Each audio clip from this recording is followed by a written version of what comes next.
the program's participants and do not necessarily reflect those of station staff, management, and advertisers.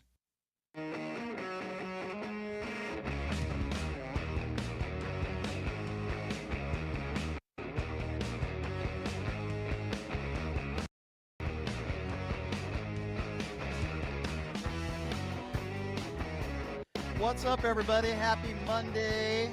Pushing the limits. Thank you so much for being here. Obviously, a lot has transpired over the weekend. We appreciate you guys joining us. We're going to cover it all here. Dan Coe, by the way, the former deputy director in the Biden administration, is going to be joining us at the bottom of the hour. He's running for Congress. Yeah, there's a lot to get to. Hasan Piker fallout or lack thereof. I don't know. We're going to be talking about that. The right claiming that he is celebrating the death of Charlie Kirk, the murder of Charlie Kirk. We will get to that. Enes Kanter getting thrown out of a WNBA basketball game. The nonsense from the right continues there. And I certainly continue to have a lot of criticism for the WNBA, the way they're handling things as well. So we're going to get to all that. A lot to talk about, and what better person to kind of run through what has taken place over a very busy weekend. The editor-in-chief at Midas Touch. Always a pleasure having Ron Filipkowski join us. Ron, good to see you, my friend. How are you?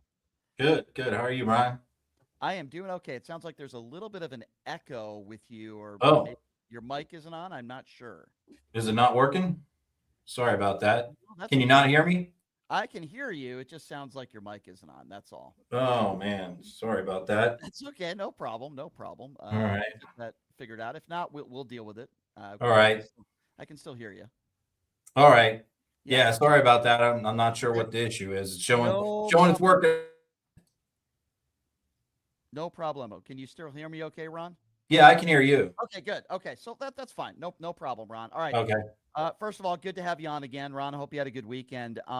It seems to me we're hearing from the Trump administration, the Byron Donalds of the world, and many others, if something is going wrong, and you had mentioned this on your social media page, they're blaming immigrants. And if they're not blaming immigrants, they're blaming Joe Biden. That's basically what Byron Donald said over the weekend when it came to measles, among other things. I'm just wondering what you make of that. It seems like a common theme with MAGA Republicans.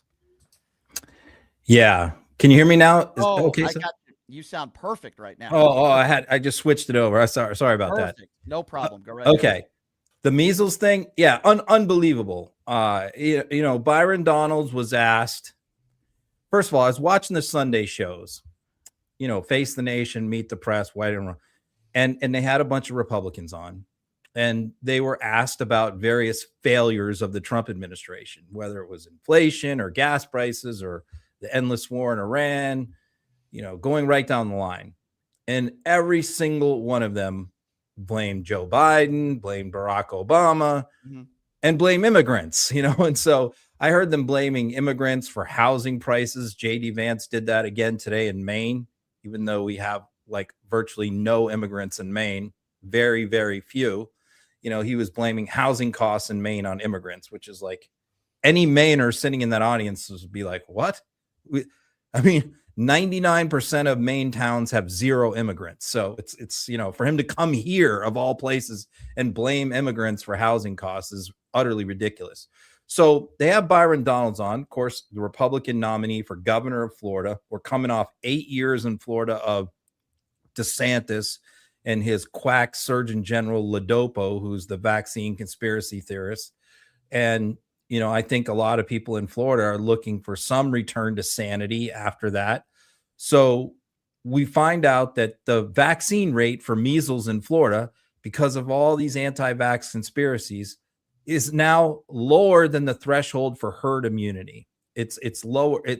In other words, Florida no longer has herd immunity, which makes them very susceptible to a measles outbreak, as has happened in other places. So they asked Byron Donalds about this. What are you going to do to fix the problem?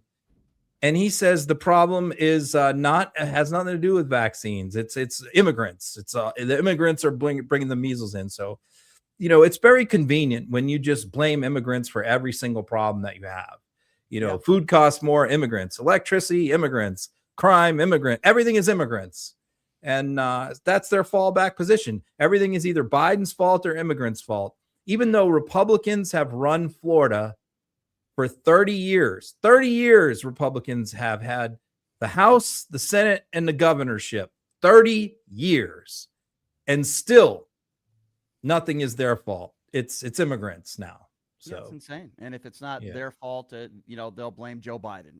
It's par for the course. It's what Trump does. It's basically what everybody in his administration does, and anybody that's an elected official with an R next to their name. I certainly want to talk to you about Besant's economic D-Day press conference today. Very bizarre, very strange. It seemed like to me par for the course of just empty threats, complete empty threats, and nothing getting done. This is what Trump has been doing every single day, Ron, as you know, for 5 months. What did you make of this Besant presser today? Given the hype that he put into this, that's the problem. The Trump approach to everything, the Trump administration, for every single cabinet official, is just to hype the hell out of things and have this big buildup and these big announcements. And then when you drill down in specifics, the specifics never match the hype. It's like you try to pin him down on things, and it's like, so I said going in, he had this economic D-Day against Iran. Like, the shift is now, we tried regime change, we tried bombing, we tried blockades, we tried everything we tried negotiations, we tried everything to get Iran to surrender. And 6 months later, they're not surrendering.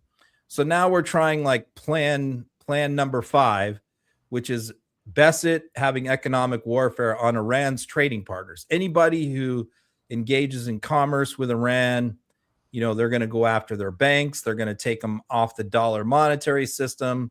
We're going to impose secondary tariffs. Basically, anything you would do to a terrorist regime, you're going to do. You're going to treat any country that trades with Iran as if they are Iran, basically, for trade and monetary purposes. Okay, so that sounds really tough. So I said going into it, well, wait a minute. Iran's 3 biggest trading partners are Russia, which we don't really have much trade with Russia, so that's not a big deal. But China is their biggest trading partner, and India is their second biggest trading partner. Those are also 2 of our biggest trading partners.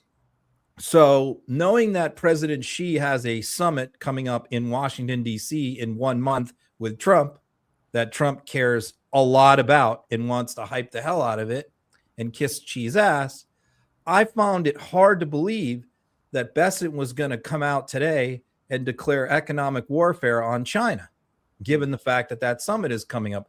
But how do you do that? How do you declare war on India's trading partners without declaring war on China, who's right, their biggest partner? Mm-hmm. So Besant comes out, and I expected specific things to be announced. This is what we're doing, X, Y, and Z against these companies and these countries. There was none of that. He announced what could happen to people and companies, the threats that could be carried out. But he said, I think that they deserve a warning shot, was his words. They all deserve a warning shot. And this is my warning. So we're giving more warnings, more threats. If you don't stop trading with Iran now, then we're going to hit you with all these sanctions. So again, nothing actually happened today. It was just more like, if you don't, we're coming after you.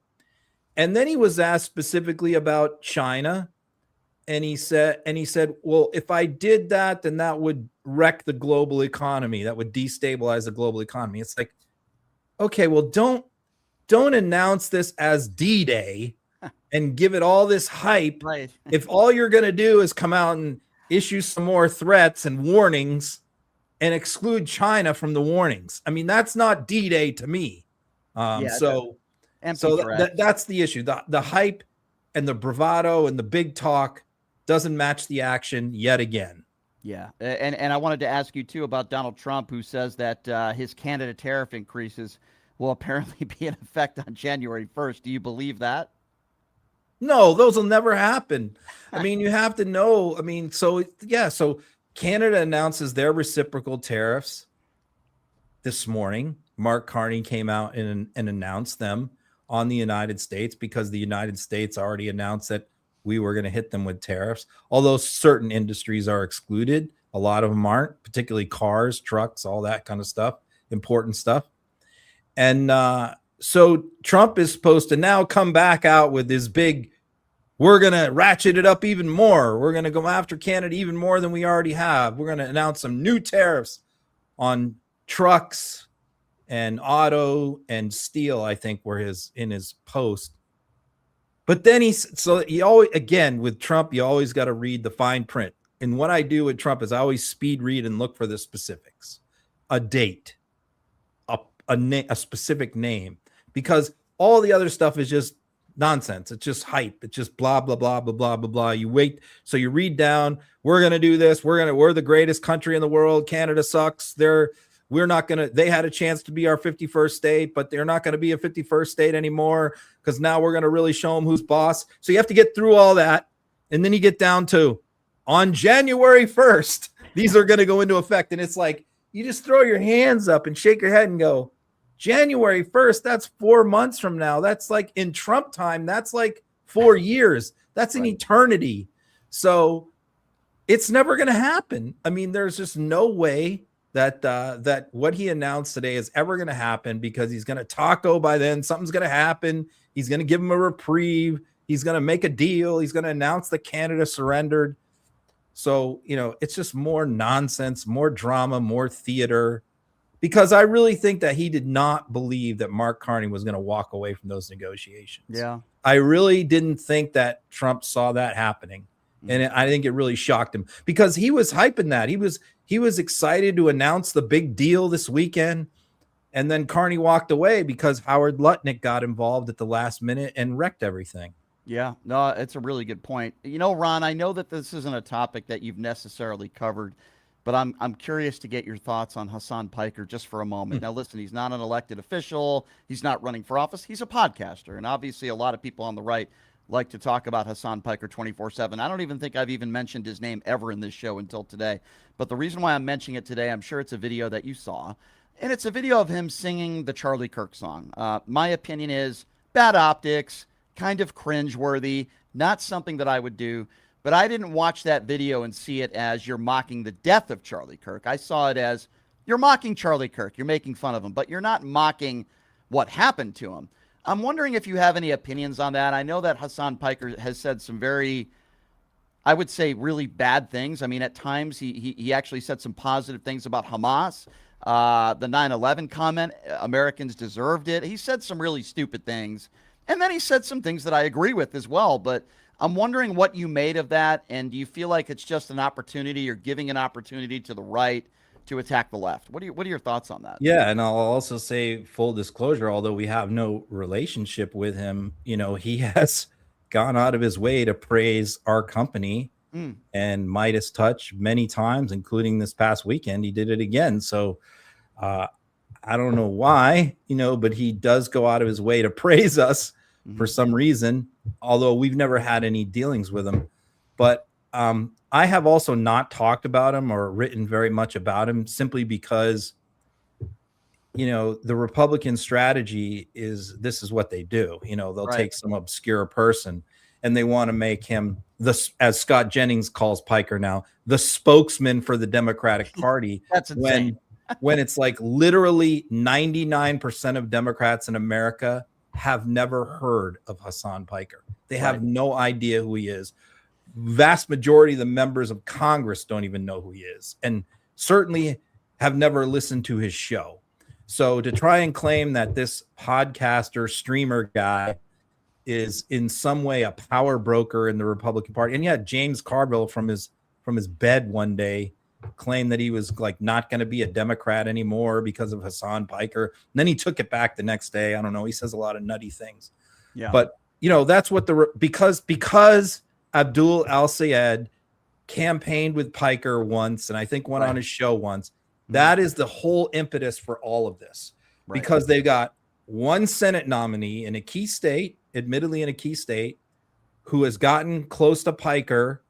And so they want to now say Piker controls the Democratic Party when, again, literally, like, there's probably not a single senator who even knows who he is besides Al-Sayed, So I think that Al-Sayed has had to issue a statement today about Piker, which he did this morning, distancing himself from Piker, which I think he's forced to do at this point. Smart thing to do. I think that he didn't really probably know a lot. That's the problem when you sort of campaign with a podcaster, because they have a huge audience and a huge following. Yeah. And you want that person to help you win an election. And I think Piker probably helped a little bit there. The problem is then you start getting held responsible for everything that person says, right. Which is wrong. Yeah. And yeah, it's like, he doesn't speak for me. He doesn't speak for Democrats. Yeah. Like, again, I've heard some of the things that he said that I agree with. I heard a lot of things that he said that I thought were really bad. Correct. And really reprehensible. Yep. Which is why, again, we've sort of kept our distance from him. Yep. Because that's not really something we want to be associated with. But at the same time, like, we're focused on Trump and the Republican Party and Fox News and all that. To me, they're the biggest problems. Hasan Piker, the podcaster, is not one of the biggest problems we have in this country.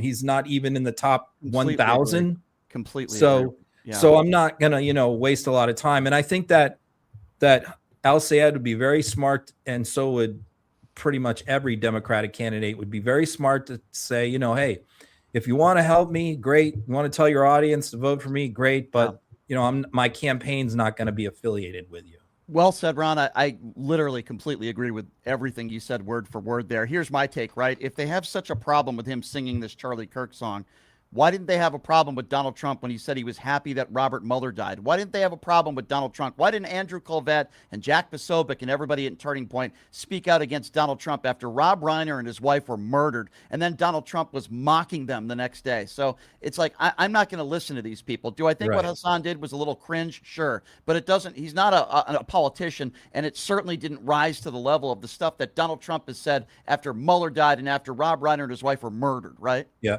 No, not exactly right. Yeah. They do that stuff routinely. And again, that's the president of the United States and the leader of their party doing it. Right. Members of Congress doing it. Senators doing it. In our case, it's a podcaster doing it. It's not even an elected official or a candidate. So I'm not responsible for shit and people come out, every Democrat should condemn Hasan Piker. I'm like, why? Like, why do I have to condemn people? I don't know who that person is. If he was my candidate for Senate, like Plattner was, okay, I'll condemn him. I'll condemn what he said. But I don't need to spend my time condemning podcasters. Yeah, I agree. I mean, that would take all day, right? And like I said, I've never even I'm going to keep track of what he's saying today on his podcast. Like, and the reason why I'm even talking about it is because of the way the right and some of the biggest names on the right have reacted to it, right? But I've never even mentioned his name once on this show. On Fox News, he's mentioned like 40 times a day. Yes, it's crazy because they don't want to talk about the economy, right, Ron? They don't want to talk about inflation or the war in Iran, the disaster there. They don't want to talk about tariffs, any of the stuff that we talk about every week with you. They don't want to talk about those things, and they want to talk about the WNBA, right? It's probably not even worth bringing up with you, but I guess I'll bring it up. That's been the #1 story on Fox for about 2 weeks straight. But Ron, WNBA. It's insane. And I was talking to a friend of mine earlier today about this, right? There are so many more important things to talk about, right, than the transgender issue with the WNBA and all this stuff. My take is as follows, right? The WNBA would make it much easier on themselves if they just put out a statement and said, no transgenders are allowed in our league. You have to be born a woman. End of story. First of all, why does this guy And there aren't any now. Right.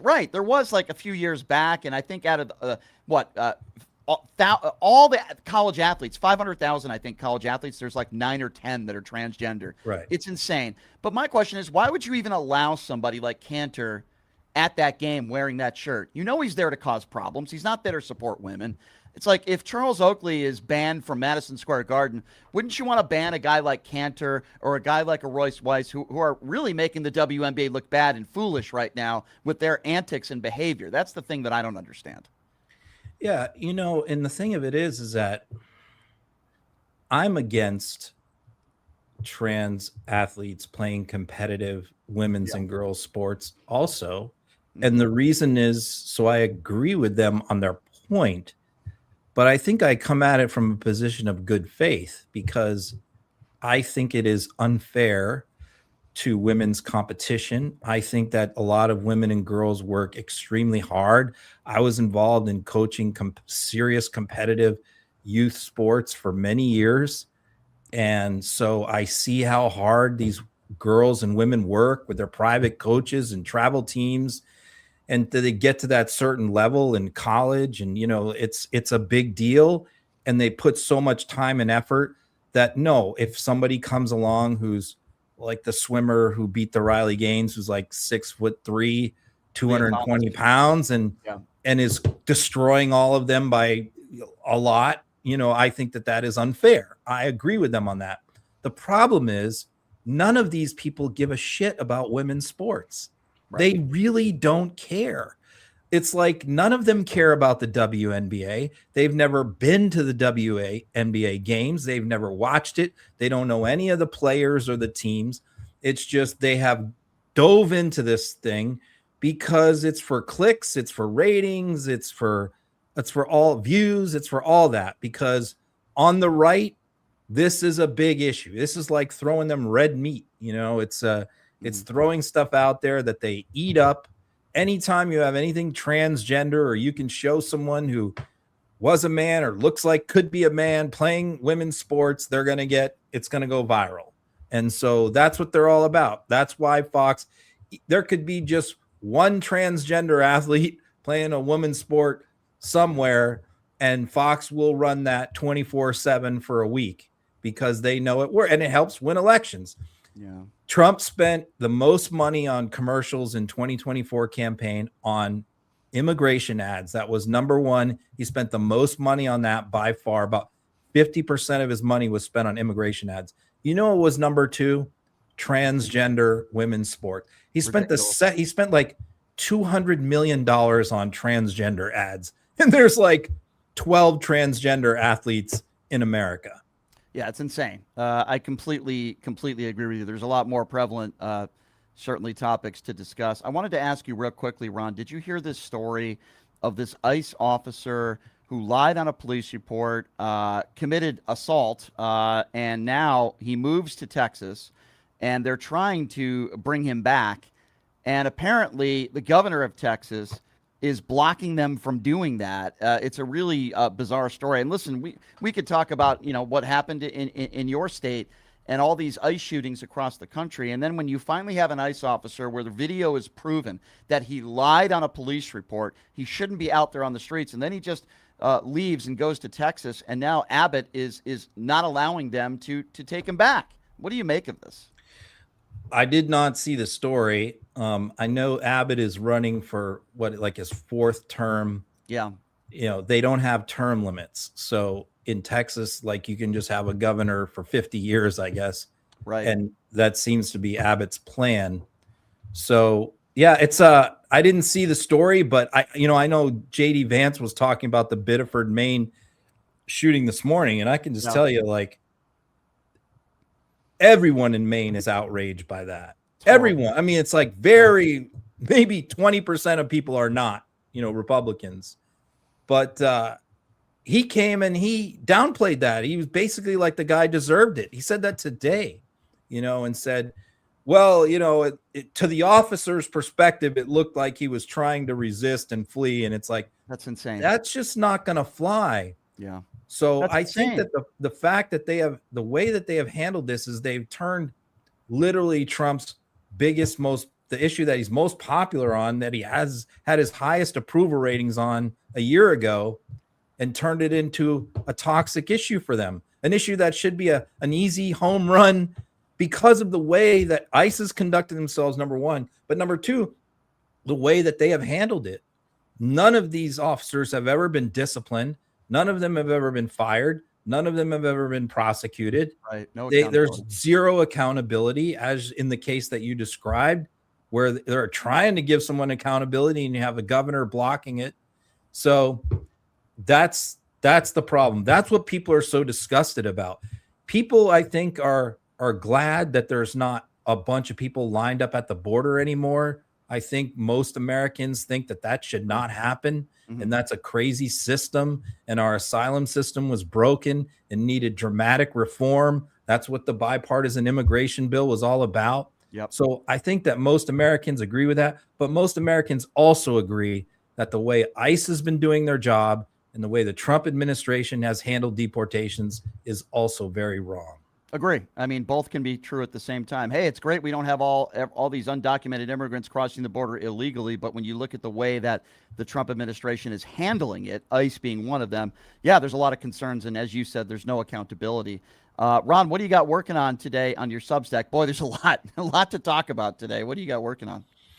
Vance in Maine, his speech, Besant's stuff, and by the way, I did a great takedown of Besant about his history in the bond markets, and how he really was a major failure who George Soros pulled all of his money out of his funds because he was losing so much. I mean, there's this illusion that Besant was this hugely successful currency and bond trader, and he was not.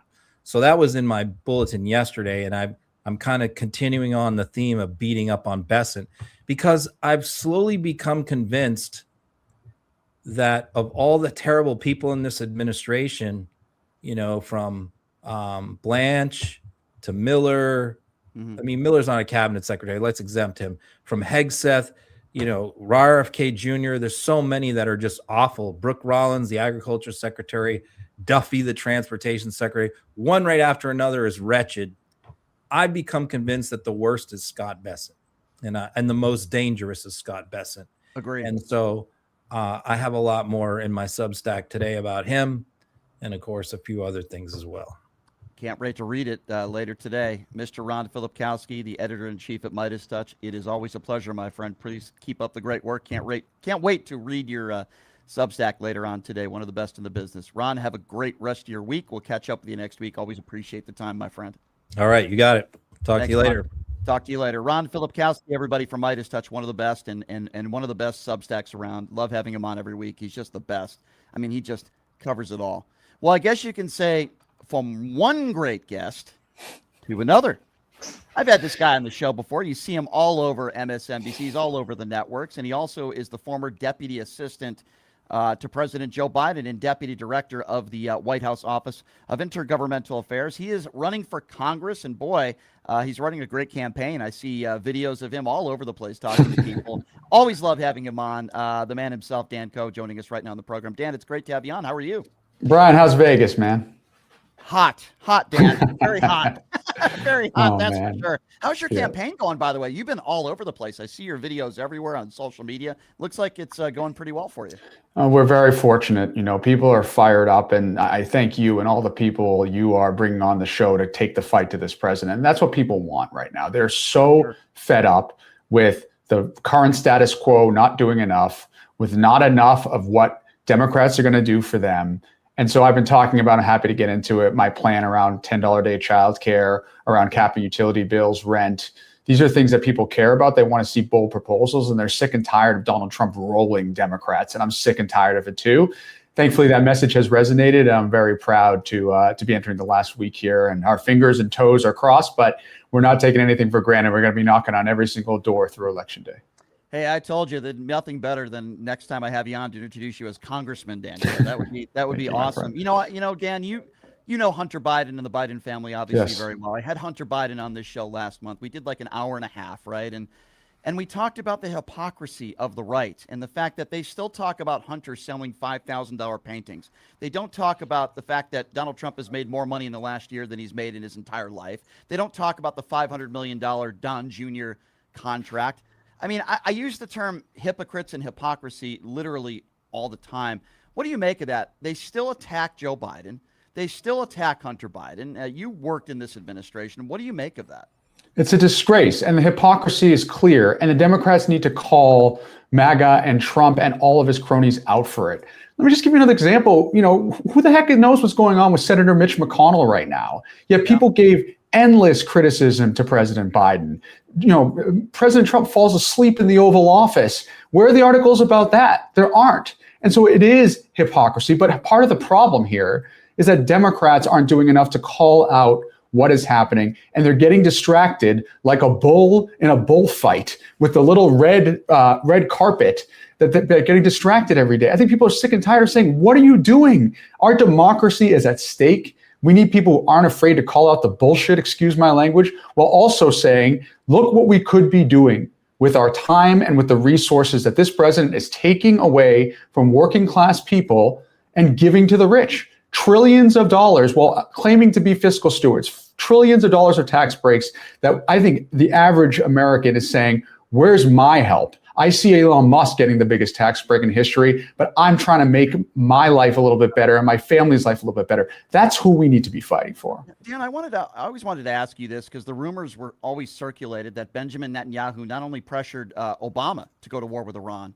but also pressured your administration to go to war with Iran. Obviously, you guys didn't budge, and Trump did. But can you give us any insight to that at all, and any knowledge you know? Was Benjamin Netanyahu trying to push you guys to go to war with Iran back when you were working for Joe Biden?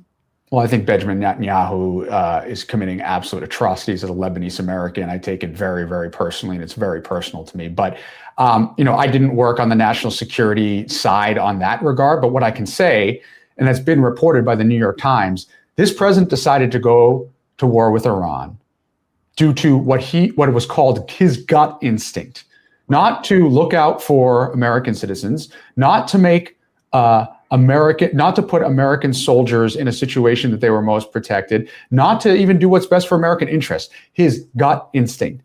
It is crazy in 2026, the year of our Lord, that I have to say this. But it is insane that I have to say that every single foreign policy move that we make should be in the best interest of the United States and United States alone. We have a president who literally is just sitting around making decisions based on gut, stunning his own advisors on the decisions he's making. That should concern everyone. And again, there's just not enough being done to call the bullshit out. Yeah, no, I certainly agree with you on that. Let's talk a little policy for a moment and these tariffs. You had Donald Trump today threatening Canada again with a tariff increase on January 1st. You had Dissent, who had a press conference earlier today. There were it seemed like more empty threats. You have inflation up basically by every economic metric. And I always make this point. Things are worse off today than they were since when Joe Biden left office, right? Things were headed in the right direction, pretty much all headed in the wrong direction now. What do you make of that when you talk to some of these MAGA Republicans, when you speak to Trump supporters out there? Do you try to explain to them, hey, this is where things were at when we left. This is where things are at now. These are numbers, and numbers don't lie. I think what we need to make clear to the American people is that this is the biggest heist and robbery from working class people to the rich and the businesses in American history. What do I mean by that? We all, as Americans, as a result of Trump's insane tariffs, paid more money, 20, 30% more than we were. Then, all of a sudden, miraculously, those tariffs were struck down, and all of those businesses got refunds. So basically, the businesses were made whole. Who the heck cares for Donald Trump's perspective? As you mentioned, he's worth 3 times as much now than he was 18 months ago. But where's our refund? That's what I have to say. I agree with Governor Pritzker. Where's our refund? And that is what's happening. Maybe, just maybe, and I would not be surprised, that was Trump's plan all along. And I think people like to underestimate the intelligence of voters. Voters get it. They're fed up with both parties right now because of the grift they are seeing. I'm running to end that grift. If I am fortunate enough to get elected, I want to be on the oversight committee so I can subpoena every single person, whether it be cabinet secretaries, the president himself, or all these tech CEOs who bent the knee to this president, and bring justice to the American people once and for all. And it's interesting, by the way, if you're just joining us, he's Dan Coe. He's running for Congress, former deputy assistant to President Joe Biden. So you mentioned the term grift. I use that word a lot. And I look at somebody like, just for example, I could name you probably hundreds, right? But let's talk about Byron Donalds just for a moment. Yesterday, he blamed Democrats, he blamed immigration and Joe Biden for the measles outbreak. I mean, Dan, you can't make this stuff up. It really is laughable, right? They're going to blame Joe Biden and they're going to blame brown people for every single problem. And these Republicans won't take any responsibility for anything. I mean, you get this every day. I can't imagine how you feel about this. Literally every day they're blaming Joe Biden. They're almost 2 years into this administration and they still want to blame Joe Biden. He's literally blaming the measles outbreak on immigrants. I mean, you can't make stuff up. And it's a load of crap. And the reality is, the thing that gives me some solace here, Brian, is that voters don't buy it. They know at this point. I mean, it's been 2 years since President Biden was in office. To blame any of this stuff on Biden is absurd and deflection. Again, voters are far more sophisticated than candidly either party give them credit for. So, it goes with the territory. It's embarrassing, but unfortunately, that's just the norm that Trump has perpetuated. Agree. If you're elected and you become the next congressman, what's the first thing you do on day one? First thing I do on day one is be part of the motion for impeachment. The second thing I do on day one is to make a list of all the people that we're going to bring to justice in front of the Oversight Committee. The third thing I do on day one is to lay out an agenda of capping childcare at $10 a day, of capping rent of 30% of your income, of capping utility bills at 6% of your income, of free primary care for all, and reinstituting the child tax credit that cut child poverty in half under Joe Biden the 1 year it existed. I will also call for increasing the corporate tax rate from 21 to 28%.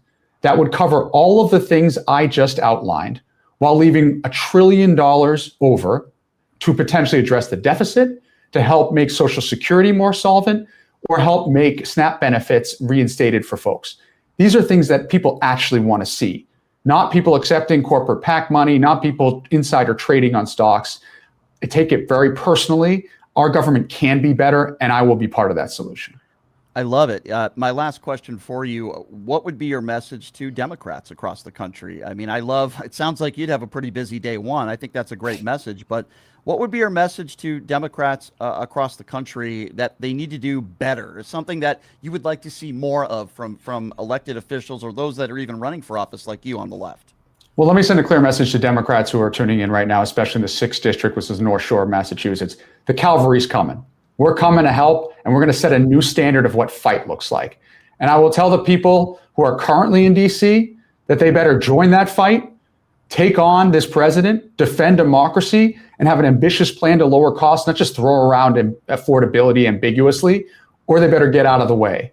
Because the people who are pissed off are coming in, and we're going to shake shit up. Yeah, that's what I like to hear, Dan. Before I let you go, how can people donate to your campaign, get more involved with what you're doing? Even if they live in another district, in another state, and they can't vote for you, how can people follow you and support your campaign? Go to KOH for Congress, koforcongress.com. And if you live on the North Shore of Massachusetts or know folks, it's Lynn Peabody, Salem, all the way up to Amesbury and Salisbury, all the way to Andover, Massachusetts, and Bill Ricca on those sides. And so, anyone there, it's one of those things where we're really trying to get the turnout up as high as possible. It's in 1 week. And so, a lot of people may not be paying attention. So it's really about neighbor to neighbor outreach. And we want to make sure that we run through the finish line and win this thing. Dan, keep up the fight, my friend. I'm pulling for you. I wish I could vote for you. Unfortunately, I'm on the other side of the country right now. But, I love you, brother. I keep up the great work. Keep up the fight. And, I think good things ahead for you, my friend. Keep up the great work, okay? Thank you, man. You're doing your fight out there, and I'm doing my fight out here. That's how we win back our country. So thank you. Agree, Dan. Thank you, sir. All right, there you go, everybody. Dan Coe, I'm pulling for him. I hope he wins. He's a good man, a smart guy, a ton of experience, and I really like Dan a lot. So if you live in that area in Massachusetts, please support his campaign. Even if you don't live in Massachusetts, you can still support his campaign. You could still go to his website. We need more people like Dan Coe. Very smart, very well-spoken, cares about people, is tough. You heard what he would do if he wins on day one. You heard what he would do. He just told you what he would do. So a little bit better answer than Lindsey Graham's sister. A little bit more prepared, that's for sure. So we love Dan, and we certainly hope that he wins. Gosh, I'd love him to be the next congressman out there in Massachusetts. I think it would be awesome. We also had Ron Filipowski on, and before I get to some of the audio of the day, I just want to make a few quick announcements. I mentioned to you guys I'm going to be in Dallas on September 9th. And on September 9th, I am going to be, it's official now, okay? It is completely official. On September 9th, I'm going to be debating Alex Stein. We even have a topic. So Alex wanted to debate me on abortion, and it's really not something that I've ever done a public debate on before, but I'm happy to do it because obviously I believe in the woman's right to choose. I have a few tricks up my sleeve. I do believe Alex is a hypocrite. I do believe a lot of people on the MAGA right are hypocrites when it comes to the abortion issue. I don't think they're pro-life, and I can give you plenty of reasons why. So on the 9th, I will be debating Alex Stein in Dallas. And I believe we're going to be putting that graphic up. And when we do put that graphic up, I will show it to you because we actually have, believe it or not, we actually have a, as my phone is making all these weird noises, you can use your phone for the link that we put up there, that we've just put up there. You see it right up there on September 9th. You use your phone and you see that little link there on the bottom, that little phone link. What's the word I'm looking for? Just barcode. Yeah. Yeah. QR code. Did I say barcode? Like I'm at Walmart. QR code. Thank you, Numchuck. So if you want to purchase tickets there, they're under $20. And September 9th, 7 p.m., I will be debating Alex Stein. Chris Mowry will be the headliner as well. If you know Chris, he's very popular on TikTok. Him and Harry Sisson, I think, are great. Chris Mowry is going to be debating at this event as well. I love Chris. I think he's fantastic. So Kyla's going to be debating out there. Kyla Turner, not so erudite, and some others from this group. So I'm really looking forward to it. I think it's going to be a lot of fun. So I hope you guys can come out. And as I've mentioned, the first 10 people that come up to me to say hello are going to get one of these Trump mushroom, don't be a Trump mushroom gobbler shirts. So looking forward to meeting the listeners out there in Dallas on the 9th. It's going to be a ton of fun. We're going to be with some wonderful people, and it's going to be great. I will be debating Alex Stein, that is now confirmed. We are going to be debating the abortion issue, and I'm going to be criticizing MAGA Republicans for voting on policy that is anti-life. So we'll be talking about that as it reaches and as we get closer. Maybe we could have Alex on the show to kind of promote it a little bit. All right, so I'm on social media yesterday and the day before, and I see this video that's circulating that makes national news. Some of you might be surprised by my opinions. I can be the first one to tell you I am not a Hasan Piker fan. The reason why I've never been a big fan of Hasan Piker is because he's said a bunch of crazy lunatic things. Now, he's also said a bunch of things that I agree with.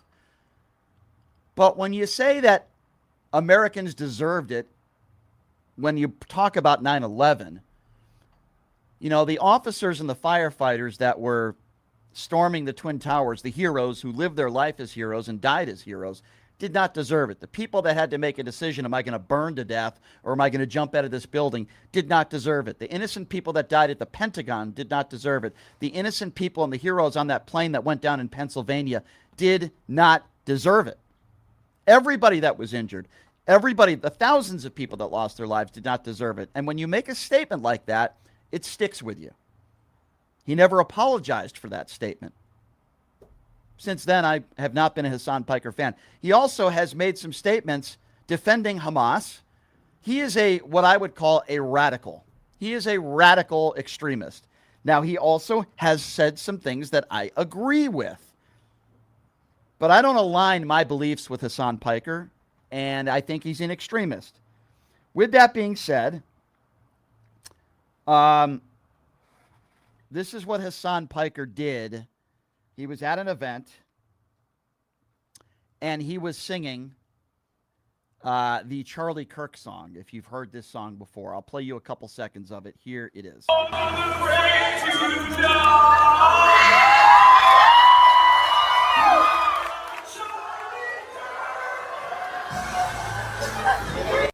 Okay, so I didn't need to play you the whole thing. He's mocking Charlie Kirk. Now, when I saw that, I think it was a little cringe, but I didn't interpret that as him mocking the death of Charlie Kirk, right? I think you can mock somebody and you can make fun of somebody without mocking the death of somebody. I didn't watch that and I didn't say to myself, oh my God, I can't believe he did that. Oh my God, he's making fun of the murder of Charlie Kirk. I didn't see that when I saw that video. That's not the way I interpreted that. I interpreted it as he's mocking Charlie Kirk. He's making fun of Charlie Kirk. Okay, big deal. Maybe a little cringeworthy. Maybe not. My message is let's attack Charlie Kirk, or maybe attack is not the right word. Let's criticize Charlie Kirk for the things he said. I've criticized him for his racist statements he's made in the past. I've given examples of that, why I believe Charlie Kirk was a bigot, and I thought he spread hatred. Doesn't mean he deserved to be murdered. I've talked about that over and over again. It was horrible what happened to him. But I didn't watch that video and say to myself, oh my God, I can't believe he's mocking the death of Charlie Kirk. A lot of people on the right are making that statement. By the way, these same people said nothing when Donald Trump said he was happy that Robert Mueller died, glad he's dead, or when those horrible statements he made about Rob Reiner and Rob Reiner's wife. So, yes, this is what Trump said about Piker in regards to El Said. Have a listen to this. Terrible what's gone on in Illinois. But in Michigan, the Democrat nominee for Senate, Abdul El Sayed, admitted openly that he wants to pack the Supreme Court with 23 far-left justices to shred the Constitution of the United States. His sister, very close relationship, celebrated the terrorist slaughter of babies on October 7th. His mother worked for an organization that gave hundreds of thousands of dollars to a gentleman named Osama bin Laden. Have you heard of him?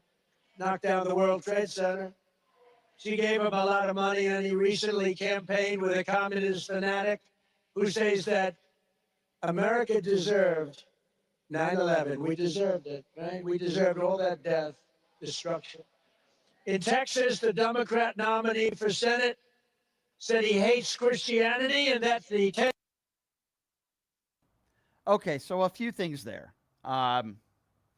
Yes, Hasan Piker did say that. I misspoke a few moments ago. Hasan Piker did apologize. And he did kind of walk back those statements. So I misspoke. He did apologize for it, which I'm glad he did. I still think what he said was wrong. I don't like the statements he made about Hamas. He said that Hamas, was 100 times better than, the Israeli government. I think, you could have Hamas that's evil. You could have some in the Israeli government that are evil as well. I don't think we have to say what's better and what's worse. So I think at times, I think we all could agree he does not choose his words wisely. But he's also a podcaster. He's also not an elected official, and he's not somebody we can vote for. Now, I don't necessarily agree with Hasan Piker on a lot of different things, and I do agree with him on some things as well. But he said some things that I absolutely disagree with. Hugh Hewitt, who is a right-wing commentator, had this to say about Hasan Piker. Listen to this. Polls are so bad in Texas. So I think Democrats are scared that they're talking a good game. They don't have much money. They got terrible candidates, and they got the burden of Hasan Piker. And I can't stop talking about him because El Sayed put on this Hasan Piker suit, had him come in the night before, stuck around the day after. Now he's stuck with him for the whole election, and most of Michigan is saying, that's not us. Yeah, they even had a pool party, which was weird. Let's remind everybody, Hasan Piker basically said America deserved 9/11, had it coming to us. We're on the eve of the 25th anniversary of 9/11. And I wonder... All right, so this kind of falls in the line of when I believe it was Ilhan Omar who said some people did some things. Listen, when you have a huge platform, whether you're a politician or, let's be clear, Hasan Piker has one of the biggest platforms in the world, right? He has a huge podcast. He has a lot of followers. With that comes a lot of responsibility. You have to say things and be careful with your words. Do I think Hasan Piker thought that those innocent police officers deserve to die? No, I don't think he believes that. He's clarified what he said. Do I think that Hasan Piker believed that those people who are falling to their deaths deserved it? No, I don't think Hasan Piker believed that. But when you make a statement like that, some people on the right will construe it a certain way. And that's not good. That's the point that I'm trying to make. He has said some things clearly that I disagree with. And I think it's wrong. So Tim Scott is now going after El Sayed for a lot of other reasons. But Welker asked him about El Sayed, possibility of him being the first Muslim senator. And here's what Tim Scott had to say about that. I just want to read this. A Washington Post analysis online found that, quote, nearly 1 in 3 posts about Al Sayed from right-wing figures mentioned Islam, Muslims, or Sharia. Are Republicans trying to scare voters based on the fact that Al Sayed would be the first Muslim senator? Not at all. What we're more concerned about and only concerned about is the positions he is spoken about. He's the one that said he was committed to Sharia law. No one else said that besides Abdul El Sayed. He's the one that said he wanted to eliminate much of the national security apparatus that protects America. At the same time, he campaigns with Piker, who says America deserved 9/11. And we should say Al Sayed did denounce that on this program. Al Sayed did denounce those comments. And he continues to campaign with them anyways. You can't denounce it with your words and do something different with your actions. We believe what you do, not just what you say. Okay. All right, so you're going to see that a lot from people on the right? The Tim Scotts of the world, who, by the way, has no credibility. They're going to continue to talk about Piker as if Piker represents the entire left, the entire Democratic Party, and he doesn't. And then Britt talking about jihadist sympathizers. And again, bringing in Hasan Piker and El Sayed. Again, let me just give you guys a little bit of context. It was Hasan Piker that showed up to one of El Sayed's political events, campaigned with him, and I believe went on his podcast. And that was it. And now El Sayed had to put out a statement kind of distancing himself from Piker. But here you have Britt bringing this up. That's what these candidates are talking about. They're jihadist sympathizers. We're seeing that there with El Sayed. You're seeing Hasan Piker become the voice and the spokesperson there for the Democratic Party. So I think we have to highlight it because America needs to know what we're up against. And I think this is going to make sure that in November, people turn away from that. That's what all right. So there you go. Katie Britt, again, somebody who has zero credibility. But at the same time, they're just giving them fire, adding fuel to the fire, and bringing this up to begin with. And then Hogg was asked a little bit about this in an interview over the weekend, the media frenzy that surrounds Hasan Piker, and this is what he had to say. Mm-hmm. Yeah. And it's the reason that, and it's my last question for you, because you've been a part of many a media frenzy covering what you have to say. What do you make of the media frenzy around Hasan Piker right now and his role on a couple of campaign trails for lots of progressive challengers? To be honest with you, I find it kind of weird. Like, he's a streamer. This guy is not an elected official, and there's a lot of elected officials out there that are saying incredibly horrible things. Like look at this Andy Biggs conversation, right? Like, you have two candidates, one who's a huge Islamophobe and one who is clearly an anti-Semite, and we can't seem as a party to acknowledge that both of those things are really, really bad, right? And I think that it's fascinating that people are so obsessed with a streamer that the median voter knows nothing about. That's not to diss Hasan. I think you would probably agree with me generally that like they don't know who he is. And I think it speaks to the fact that a lot of moderates in our party don't have an actual vision that they are fighting for other than the center, because they're constantly repositioning themselves on the political spectrum to say, I'm going to be in the middle, but the middle is always changing. And instead, what people are looking for is somebody that actually offers a new vision. All right. So I for the most part, I agree with what David Hogg said. So in closing, here's what I will say. Hasan Piker has said a lot of things that I agree with. He's also said some things that I very much disagree with. Sometimes he says things that are extreme views. Hasan Piker is a podcaster. He doesn't represent the left. He doesn't represent the entire party. He has a very large platform. He has a large podcast. He's extremely opinionated. Sometimes he says things I agree with. Sometimes he says things that I disagree with. I don't think what he did a few days ago, singing the Charlie Kirk song, was this horrible thing, this terrible thing, this over-the-line thing.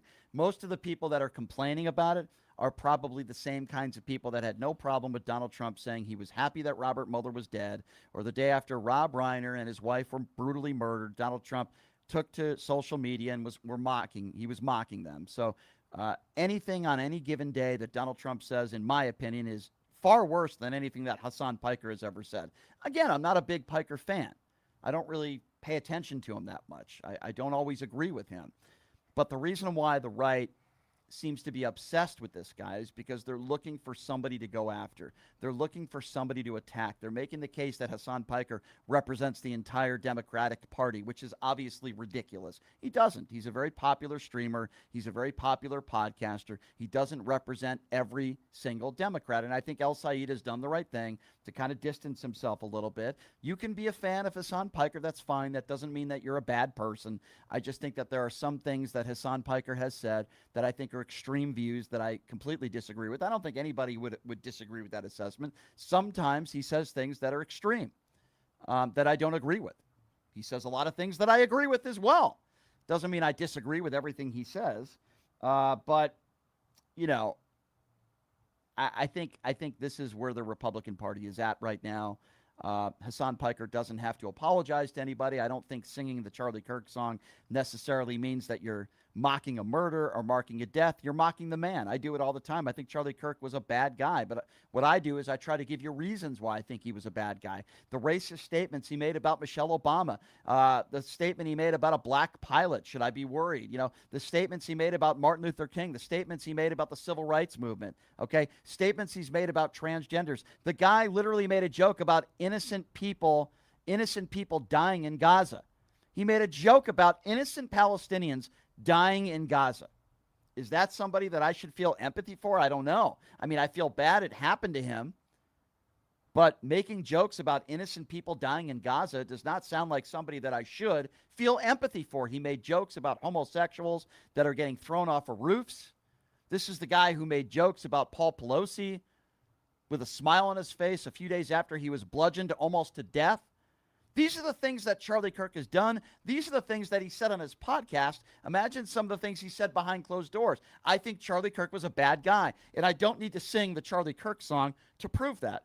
I try to give you reasons of why I thought Charlie Kirk was a really bad guy who spread a lot of hate and spread a lot of bigotry. It doesn't mean the guy deserved to be murdered, but I'm not going to celebrate his life. I'm not going to celebrate his death, and I do not believe that's what Hasan Piker was doing, and I will defend him here. While I think it was a little cringe, maybe not the best optics to sing the song, I do not believe Hasan Piker was mocking the murder of Charlie Kirk. That is how I feel, even though I'm not a big Hasan Piker fan. I don't think he necessarily did anything wrong. Maybe a little cringeworthy at best, but he shouldn't have to apologize for anything. All right, we're going to take a quick break, and when we come back, what happened at a WNBA basketball game yesterday? That's right. One of the former NBA players that wants to declare for the WNBA draft almost got into a scuffle with one of the female basketball players. Yes, it's insane.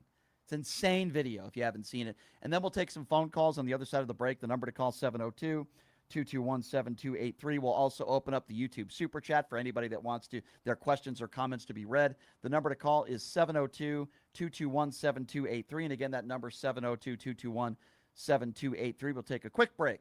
We'll be back right after this. It's Pushing the Limits right here on KSH.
All right, welcome back. Pushing the limits on a Monday. Thank you so much for joining us. Two great guests. Two fantastic guests we just had on. If you missed it, Joe Biden's former deputy director, Dan Coe, just joined us. He's running for Congress. And in the first segment, we had Midas Touch editor-in-chief Ron Filipkowski. Some big guests lined up throughout the remainder of the week, including Owen Schroyer, formerly of InfoWars, that is going to be joining us on the program on Thursday. That is certainly going to be a lot of fun, and some other big guests lined up throughout the remainder of the week. Brandon, thank you so much for your support. Very generous $50 donation. Wait, let me get it right. $49.99. Yes. He was really cheap with that extra penny. Brandon, I'm just kidding. Appreciate your support so much. Says, I've never heard of Piker until today. A little bad taste is what it is. However, like you said, anything Trump said is far worse. Mueller, Paul Pelosi, the Reiners, Obama monkeys, videos, etc. MAGA can pound sand. Brandon, I completely agree with you. I'm not saying Hasan Piker is an anti-Semite. I'm not saying any of that stuff. He's racist. He's a misogynist. I don't feel that way about him. I just think he said some extreme things on, that I would disagree with. I'm not a huge fan of his, but I'm not saying he's this horrible guy, right? The stuff that Donald Trump says on a daily basis, in my opinion, the stuff that Donald Trump says on a regular basis, in my opinion, is far worse than anything that Hasan Piker has said. I don't think Hasan Piker owes anybody an apology. He's a podcaster. He has the right to sing the Charlie Kirk song if he wants to. Thank you so much for your support. We will continue to be reading those YouTube super chats as they come in. And yes, I agree, MAGA can pound sand. So, unfortunately, because the right wants to talk about the shiny object in the room, and the right doesn't really want to talk about the war in Iran, the right doesn't want to talk about the economy, gas prices, GDP growth. The right doesn't want to talk about the real kitchen table issues where so many families out there are having to make the decision, am I going to fill my gas tank today, or am I going to put food on the table for my family? So what are they doing? They want to continue to attack, let's call it for what it is, black, gay basketball players in the WNBA. And they want to attack transgenders. So if you hadn't already known, there are a few former NBA players that were very unsuccessful in the NBA. Royce White is one of them. Enes Kanter is another, where their careers are over. And they decided to say that they're going to declare for the WNBA draft because they're transgender women. Now, obviously, the only reason why they're doing this is to make a mockery of the WNBA. And while I do have criticisms for the WNBA, the look yesterday was a really bad look for Enes Kanter, and I also thought it was a really bad look for the WNBA. So Enes Kanter shows up to a WNBA game yesterday. I don't even know why he was allowed in the arena. I'll get to that after the clip. But you see multiple WNBA players screaming at him for the shirt he was wearing, and they know that Enes Kanter has been out there and he's been, mocking the WNBA, but this is how it all went down. Watch this. Yeah, going to the YouTube super chat, Electric Jad just said Enes is a girl's name. That's actually pretty funny. Really embarrassing. First of all, just ignore the guy. Number two, why is he even allowed in the arena? He's just trying to make a mockery of what's going on and the transgender stuff, and it really is sad and it's sick. But I will go to Stephen A. Smith on this one because I do agree with him on this issue. Stephen A. Smith spoke about this on his podcast yesterday, and he had this to say about the Minnesota Lynx coach and Enes Kanter and all that behavior. Watch this. After careful consideration and reviewing the current eligibility guidelines, I am officially declaring myself a WNBA prospect. If simply declaring who you are is all that's required, then I meet every single requirement necessary to compete in the WNBA. So you see what Enes Kanter had to say, right? You see how much of a mess this is becoming, right? And everybody want to act like, oh my goodness, we don't want to hate on trans. We don't want to hate on trans folks. That's not what that's about. Anybody who's hating on them should be ashamed of themselves. The WNBA, the NBA, and everybody else in between is absolutely right when they talk about not violating people's civil rights and liberties, not being hateful, not engaging in hate in any way, shape, form, or fashion, whether verbally, physically, or otherwise. We all know that. But what Enes Kanter is pointing to is about competition. So for somebody to transition from male to female, and for folks to act like it would be okay for them to participate in the WNBA is ridiculous. And when you have athletes from the WNBA saying that they're looking out for and speaking up on behalf of girls, because it would clearly be an unfair advantage to a trans athlete over people born female. So I tend to agree with what Stephen A. Smith said, and I've made my opinions very clear on this issue. All that the WNBA has to do, literally all that the WNBA has to do, is put out a statement and saying that if you're transgender, you can't play in the WNBA. That's really all they have to do, and why they haven't done that to this point, I don't know. But Enes Kanter and these clowns should be barred from going to any WNBA games. They're only there to cause problems. They should be banned. That's number one. Enes Kanter and Royce White are two complete buffoons. Number two, we all know that this just gives the opportunity for people on the right to rag on brown people, gay people, and transgenders. This is par for the course for the right. We know that. Number two. So I get all that. This is not a top 5 issue. It shouldn't be a top 10 issue. There are no transgenders that play in the WNBA. I think there are less than 10 transgenders out of the 500,000 college athletes. So listen, I completely understand and agree this should not be an issue. It's not a big issue, period. Can Democrats just do themselves a favor? Can the WNBA just do themselves a favor? While I agree with all that other stuff, right? And I agree with what Stephen A. Smith said. Can the WNBA just put out a statement already that says, hey, if you're a transgender woman, you can't play in our league? That's all. That's not attacking transgenders. It's not hurting the transgender community. Just put out that statement. That's all they've had to do. I don't know what they're waiting for, but Enes Kanter's a complete idiot. He should never be allowed back to a WNBA game, ever. Same thing with anybody else that's ragging on WNBA players and trying to make a mockery of the league. So that's how I feel about that issue, and Enes Kanter is a scumbag. He's an absolute coward and a scumbag. All right, so the number to call if you want to be a part of the conversation is 702-221-7283. And again, if you want to be a part of the show, 702-221-7283. There's certainly a lot of different topics that we've talked about today. The 2 rules that we have when you call into the show is please try to remain on topic. That's certainly one of the rules that I have.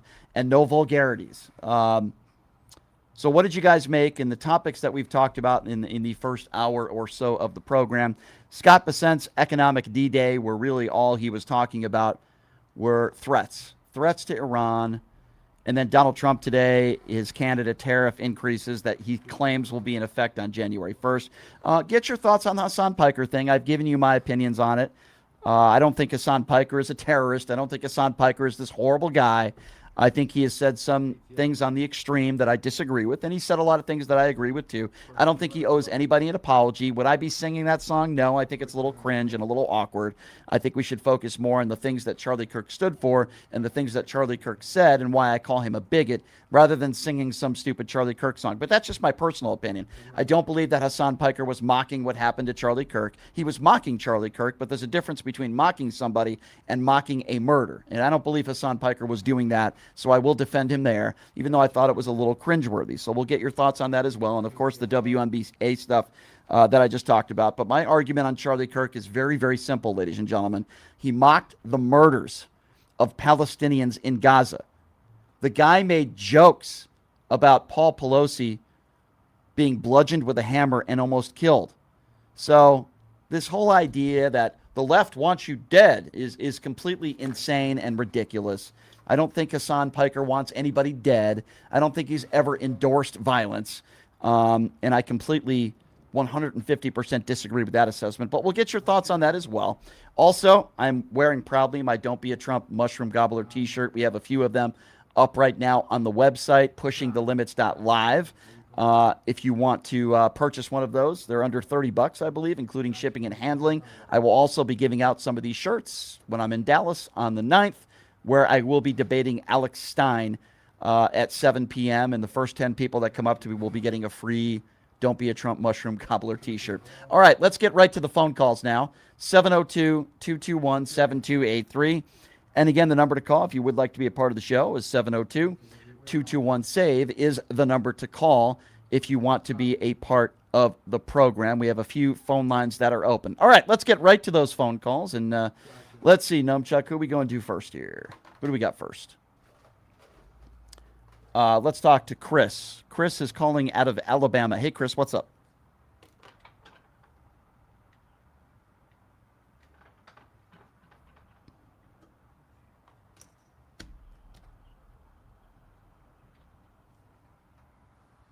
Well, I certainly agree with that.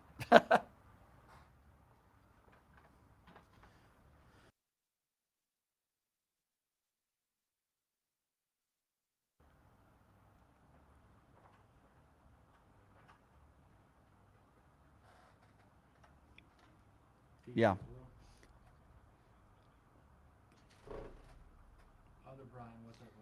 Think they're. Hold on one second, sir. We're having problems. Some of the people are having problems hearing the caller, so maybe we can sort of fix that so that our YouTube listeners can hear the caller. Go ahead, sir. Can you hear me now? I can hear you just fine. People on YouTube said they can't hear the caller, so I don't know what's going on there, but hopefully we can fix that for you. Go right ahead, sir, and go ahead and finish your point. See, they want to attack Hasan, the person, for something he even apologized. When does Trump apologize for anything he's ever said? Because, hell, Hasan is a Twitch streamer, if I recall. Laura Loomer is an actual acting member of Congress who's literally tweeted out before, and I quote, congratulations, happy anniversary, George Floyd, 5 years sober. This whole standard that they claim to have, this moral ground they claim to have, it falls through like water. Yeah. Because they have the more morality of rules of more grandstanding of rules for thee but not for me, and it falls through like water because they're very unserious people, and they're full of BS. And yeah. I have a nuanced take on the NS Cantor thing, right? Mm-hmm. I think it's this. The nuanced take is this, that I don't even think it's the NBA even feel to be bothered with it, because I think even Kayla Clark herself said they're more so focused on. Okay, so listen. I agree with what you're saying, right, wholeheartedly. My only point is the WNBA should have just put out a statement that simply said, if you're a transgender woman, you can't play in the league, and then the situation is over with. Why won't they do that? I don't understand. Because I feel like not everything. Because I feel like in the case of this is like not everything and not everything needs to be politicized. We're just here to play ball. We're not here necessarily to make a stick. Okay, I understand. I agree. I agree with you. I don't disagree with you, but again, the issue I have is, and again, this is just my personal opinion, is that transgenders should not be playing in women's sports, period. It just shouldn't be allowed. It's an unfair advantage, and that doesn't mean you hate on transgenders. I am pro-LGBTQ community. I think you should be able to be a transgender, and you should be able to, do what you want with your body, and I support you. It's not an issue of that. But why the WNBA just can't put out that statement, I just don't understand it.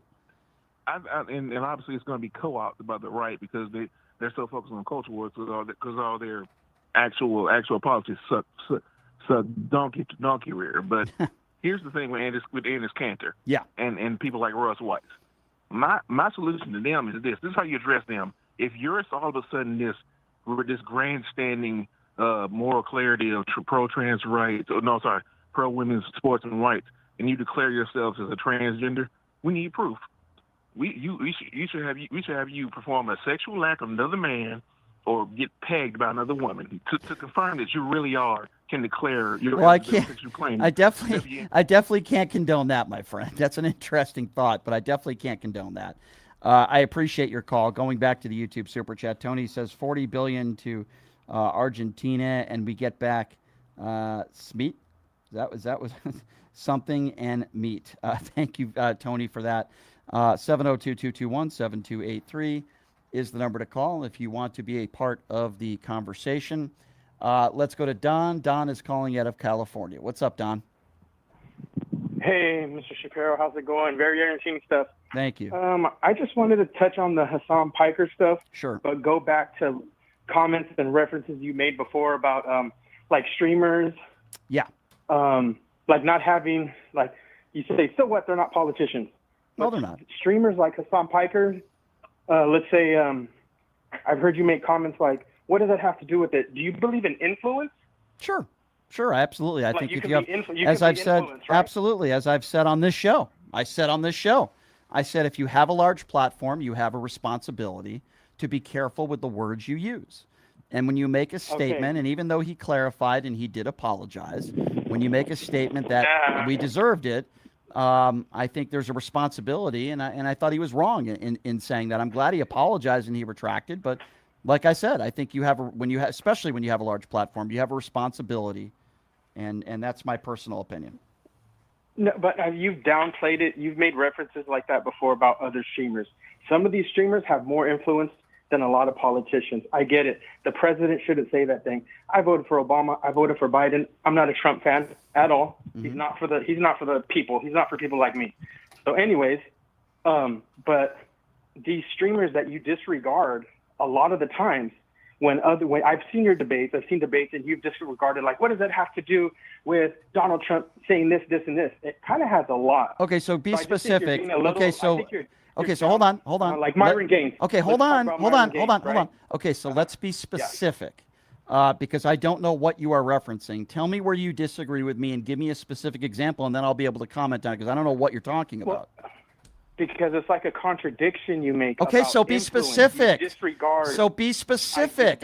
You're making Hasan general. Piker. Okay, what did I just say? What did I just say about Myron Hasan Gaines, Piker? Hold on, one Okay. at a time. Okay, hold on. What did I just say about Hasan Piker? Did you not hear what I just said? I said when you Yes, have a large yes, I platform. did. Okay, so why are you saying Hasan Piker again? Okay, and then I'm saying Myron Gaines. You Okay, so now we're going to disregarded- move on from when people Hasan make the Piker. comparison- hold Okay, on. no, you hold on. No. Hold on, with respect, please hold on. I'm just You holding just you said- to claims that Okay, you've made. Okay, hold on. You just said Hasan Piker. I've said now 5 times that there's a responsibility when you have a large platform. Now we can move on to Myron Gaines. What did I But do you or need say to about? condemn him. You need to condemn him. You don't think I've condemned? You don't think I've condemned? You don't think I've No. condemned Myron Gaines? You clown! I every day I condemn him. What the hell are you talking about? Now you're pissing me off. I did a live debate with Myron Gaines in D.C. with Tim Pool. You might want to watch that debate. You might want to look at my Twitter account today. I called out Myron Gaines. I think Myron Gaines is despicable.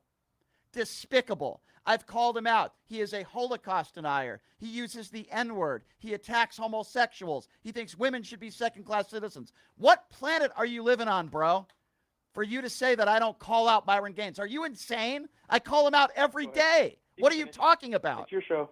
No. What would make you think that I don't call out Myron Gaines? Why would you make a stupid statement like that? Those words didn't come out of my mouth. Rewind the tape. I didn't say you didn't agree. So with what them. did you I say? said No. when It's not people about make- not agreeing. No, dude. It's not about not agreeing. I have called him out and blasted him on this show. God knows how many times. Dozens of times. I blasted him to his face.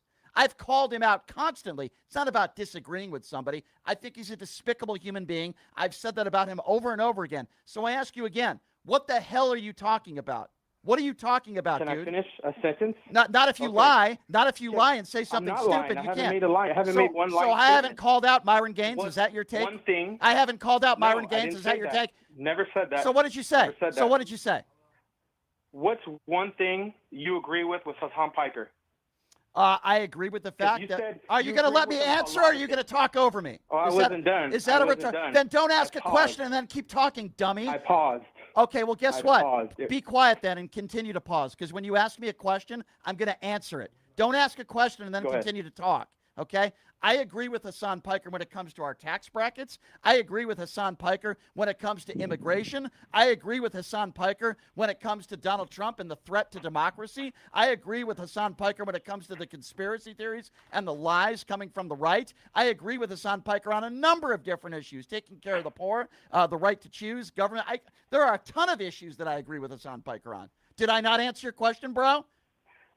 Yes, you did. Thank Okay, you. great, Okay, great. Now, back, No. now to dude, my big good job. you are- Congratulations. No. Congratulations to you for being an idiot. You call into this show and you say I've never called out Myron Gaines. Do you realize how stupid you sound? You are a waste of my Rewind time. the tape. You are Rewind the tape. Okay, so why don't you clarify right now then? Go ahead. What have Never I said not that. done? I'm Okay, saying will you be in quiet past- and will you be quiet and listen to my question and stop talking over me? What did I not do when it comes to Myron Gaines that you think makes me wrong? You haven't said anything yet. Okay. No, the contradiction of you saying like the President Trump has more influence just because he's a politician. He does. Over people. He does. But Donald you Trump has discredit more the influence that streamers have. You discredit the influence What that are streamers you have. talking And you get about? mad- Dude, hold on. pod this idiot down. What are you talking about? Yes, the President of the United States, who is a policymaker, the President of the United States certainly has more, I guess I wouldn't use the term clout. The President has more influence than a Myron Gaines or a Hasan Piker. I stand by that statement. If you think Myron Gaines has more clout or more influence on people than Donald Trump, then you're an idiot. That's number one. Okay? So you're wrong. Okay? Yes, I do think influencers have a large platform. I've now said it 8 times, and you're wasting my time. I've literally said it 8 times on this show.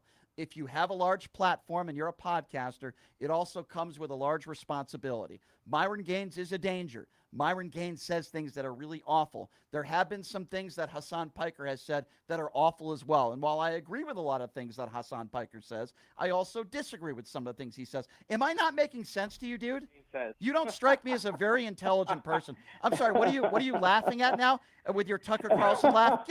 Get this idiot off my show. You are not a serious person. I blasted Myron Gaines over and over again. You're just a complete idiot. Ladies and gentlemen, that is a Trump supporter right there. He's a liar. There's no way that guy voted for Joe Biden. There's no way that guy voted for Kamala Harris. He's just a complete clown and a complete imbecile. Have a nice day, bro. As we go back to the YouTube super chat. John Doggett, thank you very much for your very generous donation of $50. Very nice of you, John. John says, I love your shirt. The only way it'd be better would be if instead of pointing at Scump, you were flipping him off. You know what, John? There's a chance we could have that shirt made for you. I'm going to talk to my people. Maybe I could flip off Donald Trump. It's definitely a possibility. Just for you, John, okay? I appreciate that. It's a good idea, and I will certainly talk to my people about it, okay? 702-221-7283. And again, that number to call if you want to be a part of the conversation. 702-221-7283. David is calling out of New York. Hello, David. Hello, David. Are you there? Yes, I am, Brian. How are you? Doing okay. What's on your mind? Well, I wanted to talk about Hasan Piker, and I get how you feel about Trump and coming at him about what he is, but is Hasan Piker not responsible for the rhetoric that comes out of his own mouth, like capitalist blood needs to spill in the streets, and some of the anti-American things he said that's more leaning towards communism, his support of Cuba and China, and especially of Mao Zedong? Okay, so what's your question? Well, my question is, why are you harping on what Trump is saying? Because Donald Trump. Okay, sure, I'll answer that. We can stop right there. I'm just trying to understand. Yeah, I know. Okay, so I'm going to try to help you understand. You see, Donald Trump is the leader of the free world and the president of the United States and has the biggest platform in this country right now. Hasan Piker, while he has a podcast with a lot of listeners, does not have the same influence as Donald Trump, the president of the United States, who's a policymaker and the president of the United States. Oh, yeah, by the way, Donald Trump also affects policy. Hasan Piker does not. And while influencers and social media entities and people in the media should choose their words wisely, the president of the United States has a larger platform, and he was voted in as president of the United States, and he affects policy. And that's why he has a larger influence over people than any podcaster on this planet. Right. So do you disagree? Do you disagree with that? Well, do you disagree? Yeah, no, do you agree or disagree with what I just said? I disagree. You disagree. Okay, so let's go with that. Hold on. Okay, I will let you explain why, but I just want to get your opinion for everybody out there. So the gentleman who's on the line right now thinks that a podcaster has more influence and his words are more influential, a podcaster, than the president of the United States. Sir, do you realize how ridiculous you sound? No, I don't sound ridiculous. Okay, well, go ahead and tell me why you think Hasan. Go ahead and tell me why you think Hasan Piker has more influence. A podcaster who, by the way, 99% of people in this country don't even know who he is. Everybody knows who Donald Trump is. So please try to explain to me. Well, now, Brian, now you're just lying. Okay, no, I am not lying. There's a lot of people who don't even know who Hasan Piker is. I've never even mentioned his name on this show until today. So go ahead and explain to my listening audience why you think the president of the United States and the leader of the free world doesn't have the same amount of influence as a left-wing podcaster? Go ahead, sir. Because the president of the United States, Brian, isn't telling people to go out and spill capitalist blood across the street. Okay, let's pod you down there. The president of the United States has told people to commit violence. He said, I wish you would rough that guy up. If you rough him up, I will pay your legal bills. Donald Trump is the guy that told people to go to the Capitol. He's the guy who said, fight like hell. Can you please give me a specific example? Because, by the way, on January 6th, people died, and I believe that is a direct correlation of Donald Trump lying about the election. Can you give me one example of something that Hasan Piker has said that influenced a murder or a death? Can you give me one example? Well, no, actually, I can't. Okay, thank you. Yeah, you can't because it hasn't happened. Donald Trump said the election was stolen. Because he said that, we had something called January 6th. Because he said that, no matter what side of the aisle you're on, Ashley Babbitt died, Officer Brian Sitnick died, 140 officers were injured that day in direct response to Donald Trump lying. You can't even give me one example of something that Hasan Piker has said that has led to a death. And yet you mean to tell me that the stuff that Hasan Piker says is more influential than the leader of the free world? Sir, you are not a serious person. You are a Trump mushroom gobbler is what you are. You are not a serious person. Give me a reason why you think that Hasan Piker and the things he says are more influential than the leader of the free world. You haven't given me anything yet. Okay, I'm going to give it to you right now. I had to think about it for a second. I bet you did. What? Hold on. Hasan has called us Nazis. You sound like one. Yeah, you sound like a Nazi. Yeah, you sound like one. You sound like a Nazi. You sound like one. Yeah, yeah. Am I worse than Donald Trump? No, guess what? You don't get the privilege of finishing anything. Okay? I call the shots here, not you. So because Hasan Piker called you a Nazi, which, by the way, you might be, I don't know, you think that's more influential than the stuff that Donald Trump says on a daily basis? You can't give me one example of anything violent that has taken place for anything that Hasan Piker has said, and you expect me to take what you say seriously? You're a joke, bro. Brian, you're a joke. Did not that rhetoric get Charlie Kirk killed? No, absolutely not. Absolutely not. I don't believe anything that Hasan Piker has said got Charlie Kirk killed. As far as I know, based on let me finish. Don't you interrupt me, you Nazi, you. I'll call you a Nazi. What do you think about that, bro? What I know, I don't care what you think. Keep his ass potted down. Let me tell you something. From what I understand, there was one individual that committed a horrific act. There is no evidence that you have that anything that Hasan Piker has ever said, which you openly just admitted yourself, related to a death, murder, or any violent act. So now let me ask you a question, sir, Mr. Nazi. Sorry you don't like that. If Donald Trump doesn't say that the 2020 election was rigged or stolen, would Ashley Babbitt still be alive today? Yes or no? Are you gonna answer my question? Answer my question. Well, what about that girlfriend? No. We're not doing whatabouts and anything about personal life or any of that. I know you don't want to answer the question. We're going to try this one more time because you're exposing yourself and how stupid you are. Let's try this question one more time, and let's see if you're capable of answering it, sir, okay? Otherwise, don't even call back.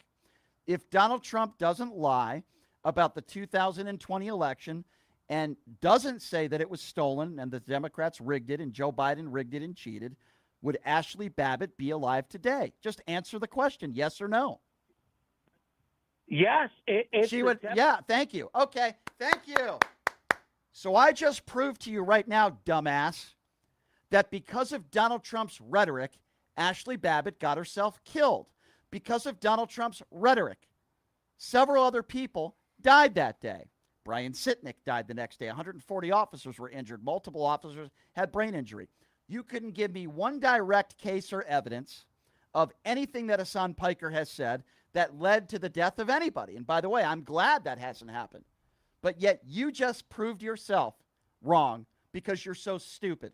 Because of Donald Trump's lies and because of his statements, Ashley Babbitt is 6 feet underneath the ground. You dumbass. Have a nice day. 702-221-7283 is the number to call if you want to be a part of the conversation. Let's go to Mark. He's calling out of Las Vegas. What's up, Mark?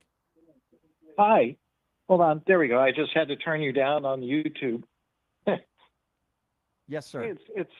It's good to hear your voice. Couple of things for you really quick, okay? One, I was thinking about joining the Republican Party, but the lobotomy and the price of getting one was just way too high for me to consider. So I had to forego that. So I'll just stay where I am politically, which is somewhere to the left of socialist, according to the right wing. I see you kind of laughing on camera, which is good. Hey, the other thing I wanted to bring up is that hello, you still there? I am. Yes, sir. Oh, okay. My phone dinged at me. I don't know why. But then again, my wife dings at me too, and that's different. You got jokes today. I like it. Yeah, we need that, don't we? We these do. days? Yes, we do. Yeah. All right. The other thing I wanted to bring up is that I looked this up, and when men transition to be women in terms of gender, they're required to take a lot of hormone therapy, including testosterone blockers, things like this. So they really don't end up any stronger or better athletically than women do over time if they're fully transitioned. So to me, this is like this huge non-issue. The right wing is drumming up in place of, as you said, dealing with Iran or any of the other really important issues that they have. And speaking of violence and the president and the bully pulpit, I believe that hundreds of schoolgirls in Iran would be alive today if he hadn't started this non-war 100%. 100%. I mean, and by the way, just so you are aware, the Trump administration has not taken responsibility for that. To this day, Donald Trump, we know that it was a Tomahawk missile. Donald Trump has not taken any responsibility. He still says it's under investigation. I mean, obviously, it was us. Neither has Pete Hegseth. That's absolutely insane, and it's ridiculous. Thank you for the call, my friend. Always good to hear from you. I like a few laughs, and I appreciate it. Anthony is calling out of the Bronx, wants to talk about the WNBA. Hello, Anthony. Yo, just put the phone next to the thing. I'm about to roll dog it. Hello? Yeah, go ahead, Anthony. Hello? Yes, Anthony. How you doing, Brian? What's going on? What's on your mind today? Yeah, I thought you of all people would be extremely happy that Mr. Enes Kanter was joining the WNBA. Yeah, you're obviously not serious. I mean, I was hoping that I would get. I am serious. No, I am serious. No, you're not serious. I am serious. Okay, so yes, I am. So you I'm think that? 100% serious. Okay, calm down. Don't spurg out. Relax. That's you, brother. You okay, spurg out. okay. Are you going to stop talking and let me respond, or are you just go on? Okay, that's go on. That's very nice of you. Thank you. So the reason why Enes Kanter is doing this, and the reason why Royce White are doing this, is not because they care about women, and it's not because they think. Make a point. I'm not finished talking, so please don't interrupt me. The reason why they're doing this is because they're trying to make a mockery of the WNBA, and their NBA careers are over, and they're trying to keep themselves in the news. By the way, Royce White just got embarrassed in the election. He got like 8% of the vote. Enes Kanter never played defense. That's why he'll never play in the NBA ever again, and he's still a young man. Enes Kanter. Oh, really? What team does he play for? Double-double. Enes, hold on. Pot him down, please. Pot him down, please. Can you please tell me what team he's playing for currently? What's the contract? How much money is he making? Right now, he's not playing in the NBA. Why is that? If he's such a great player, why has no NBA team signed him?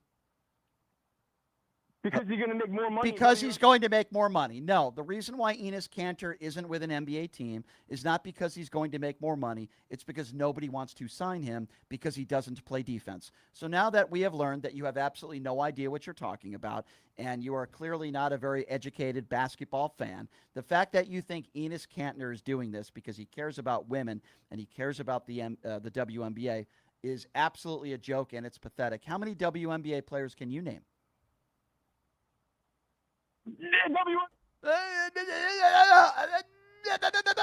Come again, buddy. How many? Did he just say what I ever did? Would you ever date a trans woman? Okay, you're obviously not a serious person. Have a nice day. 702-221-7283 is the number to call. 702-221-SAVE is the number to call if you want to be a part of the conversation. Ken is calling out of Texas and wants to talk about the WNBA. Hey, Ken, what's going on? Hey, Brian.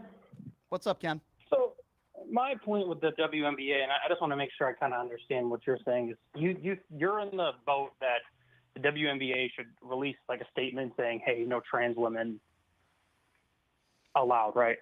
Yeah, I think if the I think if the WNBA put a statement out like that, I think it would be beneficial to everybody. Yes. And you think that that statement, as you said earlier, wouldn't be an attack on trans? Absolutely not. Absolutely not. I'll say it right now. I've never attacked trans people. I want everyone to be happy with who they are. You should be able to be transgender and live your life. I'll be respectful to you. But as I've been very clear, I think it's an unfair advantage if you're a transgender woman competing with women on the playing field. I've been very consistent on that.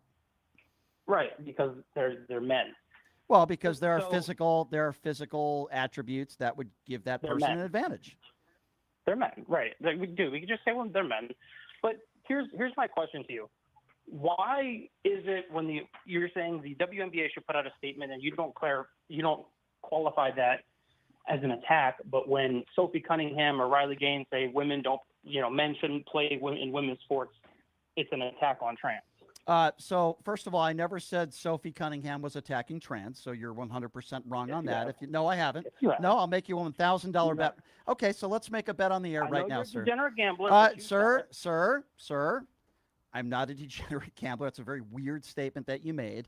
And I don't know why now you'd go to personal attacks to me. So if you'd like to continue this conversation, I'm happy to continue the conversation with you about Sophie Cunningham. Would you like to continue the conversation? Or do you just want to make weird hominem? Okay, instead of making weird ad hominem attacks on me, which is very, very strange. Okay, so let's try to focus on what you originally talked about. So I never have once said that I thought Sophie Cunningham was attacking transgenders. Now, I will bring up Riley Gaines, and I will tell you why I think she's a despicable human being. And again, you're wrong when you mentioned the Sophie Cunningham. I've never said that about Sophie Cunningham. So now let's move on to Riley Gaines. So the reason, sir, it's my turn to talk now. It's my show. When it's your turn to talk, I will allow you to talk. Is that fair, sir? Because if it's not, is that fair? Thank you. Thank you so much. We're potting you down as you continue to speak, sir. Okay? So the reason why, if you're going to act like a child, I'm going to treat you like one as we keep you potted down. So Riley Gaines, the reason why I've called her a grifter is because for the last several years, she has consistently made speeches and made money attacking the trans community. She doesn't just say that transgenders shouldn't compete with women on the playing field. If that's all she said, I would agree with her and I would have no problem with it. She makes millions and millions of dollars a year attacking the trans community, saying they all are mentally ill, saying that transgender surgery should be illegal, and attacking the trans community. She came in fifth in her swimming meet. So if Leah Thomas wasn't swimming, she would have come in fourth. Nobody would know who Riley Gaines is.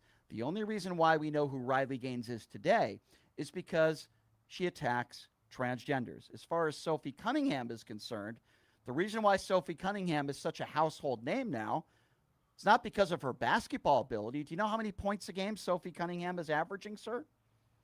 I just asked you a question, so that means now it's your turn to talk. Do you know how many points? I'm sorry, you're muting everyone. Okay, I mute you because you don't pay attention and you interrupt. And then when I actually ask you a question and it's your turn to talk, you're off topic. So let's try this one more time. Do you know how many points Sophie Cunningham is averaging? There's a reason why I'm asking this question, sir. You might not be bright enough to understand it. Answer the question, and if you don't, I'll tell you. I think it's like 5 or 6. No, it's not 5 or 6. It's 3 points a game. So Sophie Cunningham is averaging somewhere around 3 points a game. Can you name me another player in the WNBA right now that is getting as much media attention as Sophie Cunningham that is averaging under 5 points a game? That's another question, sir. Can you name me one player that's getting the media attention? Go ahead. Angel Reese. No, Angel Reese is averaging more than 3 points a game, so that is not true. The reason why Angel Reese has spoken out about more is because Angel Reese is an NBA or WNBA All-Star. Okay, Sophie Cunningham is not an All-Star, so you're wrong. The question is, sir, nobody. There is nobody in the WNBA that is getting as much media attention as Sophie Cunningham is getting that's averaging 3 points a game. And the reason why she's getting all this attention is because of people like you, because you love it. You love it when you have a white WNBA basketball player speaking out on politics that you agree with, okay? So, to review, sir, because I know you're very slow, so I'll try to explain it to you. I never said Sophie Cunningham was attacking transgender basketball players. I have said Riley Gaines does, okay? Riley Gaines attacks transgenders in general, and she's made a living off it because she's a grifter. Now, I know your MAGA brain is very, very slow, and it might be very, very difficult to comprehend what I am saying, sir. But here's what I suggest you do. I suggest you go home, okay? Try to maybe take one day without watching OAN Newsmax or any of the, right-wing grifters that do podcasts that you watch. And maybe just watch a WNBA basketball game since you seem to care so much about this issue. That's what I would suggest you do, sir. Okay? Thank you very much for embarrassing yourself, and have a very nice day. 702-221-7283 is the number to call. Ryan is calling out of Texas. Hello, Ryan. Hello. Yes, what's up, Ryan? Hey, buddy. How are you doing today? Good. What's on your mind? Was calling in. I do a good handful of debates on different platforms and stuff, and I was just watching a Andrew Wilson video, which kind of made me want to prompt in and call you. I'm more on the conservative side, but I'm pretty open to a lot of things. One thing I kind of pride a lot of people on my side is we're kind of more, it seems more open to like bridge the gap between left and right, or maybe not talk as much between left and right and just more be more topical. But this video, it was just pretty much blatantly going like there's people on the right letting leftists in, and they have no place on our side, and it was pretty upsetting to me just because I would like my ideas to be shared, and if people want to take those in and agree with me, then obviously they can come over and join me within my ideas. What are things that you think right now, like they can really like bridge that gap? Are you pro, both sides coming in together? Or you think that we should stay apart, like we're not compatible? What's your kind of general idea on that? Yeah. And how would you approach it? Yeah, I mean, that's a really good question you ask. I've said the two worst words in this country are Republican and Democrat, because too many people make decisions based on what's better for their party and not what's better for the country. So absolutely, I think there are things that can be done to help bring us together, but it's not going to happen under the Trump administration. You need a president that is willing to bring people together. Donald Trump is not that guy. I think there's too much vitriol and too much attacking one side and the other side, and that's why Republicans and Democrats can't work together. I believe 10 years ago, they were certainly capable of doing so. I believe 10 years ago, before Trump ever got into office, I believe Republicans and Democrats could disagree, but they could have respectful conversations. I was doing it on and off the air. I just think there's just too much divide right now. I put a lot of that brunt on Donald Trump. There's no question about it. As I've told people, though, people that aren't in the business that I'm in your private life, have conversations with people you disagree with. Obviously, if the conversations are Trump won the 2020 elections or the vaccines killed millions of people, you're not going to be able to talk to those people. You're not going to be able to have a reasonable conversation with those people. But if you can meet somewhere, it doesn't mean we have to agree on everything. I tell people to talk to other people. It's why I do shows that are on the far right all the time, because I think it's healthy. I think more people on the left need to go on Fox News. I think more people on the right need to go on MSNBC. I've been saying that for years, for both sides. It's a criticism for both sides. I think that would help, right? I think that would help. Get people on the right to go on MSNBC. Get people on the left, to go on Fox News or Newsmax. When people ask me all the time, Brian, why do you go on these crazy right-wing shows? I tell them it's because I want to spread my opinions and my message, and I want to combat what they're saying. And the only way to do that is sometimes to go on their platform, and I'm willing to do that, right? And I'm willing to put myself out there. I think if more people, my friend, were willing to put themselves out there, I think this country would be in a better place.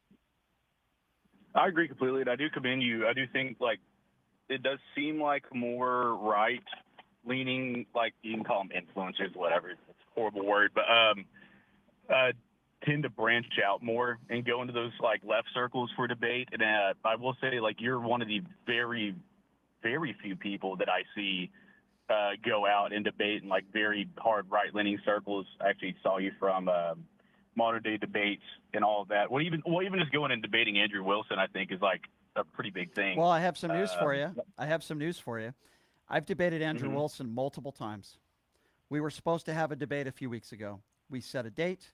We had a moderator. His name is Gibbs, who is right-leaning, but I had no problem with him. We were set to debate ICE and some of these ICE shootings in the war in Iran. We were ready to go. Guess who canceled on me? Andrew Wilson. I'm assuming him.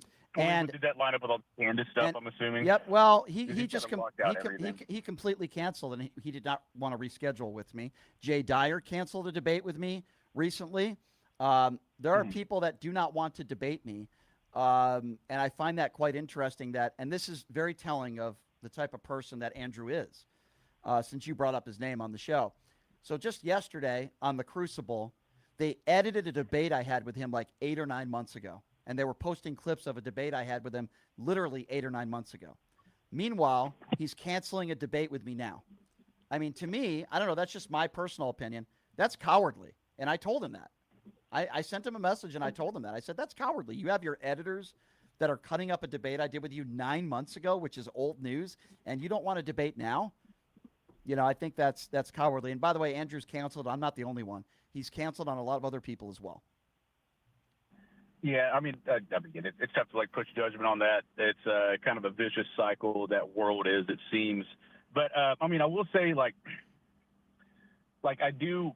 There's an aspect of you I respect on like going out and jumping into those circles, because it's definitely. I mean, you're hopping into wolf's den, and every single comment on one of those videos are going to be negative towards you. I mean, it's just the same thing on both sides. If it's a right platform or left platform. Sure. But I will say like, your methodology, I guess, in debating is kind of where I disagree with the most, because I see like you do have like not just like an extremely left like opinion. Like I don't believe like you just go down the Democrat list and just spout off that. I do believe you have your own opinions, but like, and I do believe like you do kind of want to bridge the gap a little bit. But just from your show, like your style of talking to people is just so bad. Like, well, if you notice, hold on. Let's talk about that. There's a reason why I have not called you any names. There's a reason why I have not raised my voice to you. And there's a reason why we're having a respectful conversation. Do you know why that is? Think for a minute. I mean, why do you think we're having a respectful conversation now and I'm not screaming at you or calling you names? Why do you think that is? I mean, obviously, I would expect it's like an equal mutuality of like a. Yes, you're on the right track there, because you're being very respectful. You're asking me decent questions. We might not agree on everything. When I go after people like some of the callers that I've had today, it's because they start with the ad hominem attacks on me, or they misquote me or say things that I've never said. I don't put up with nonsense.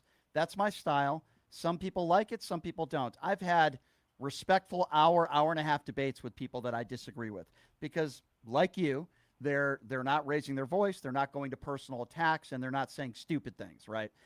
If somebody calls into this show and they say something extremely ignorant or disrespectful, I'm going to match them.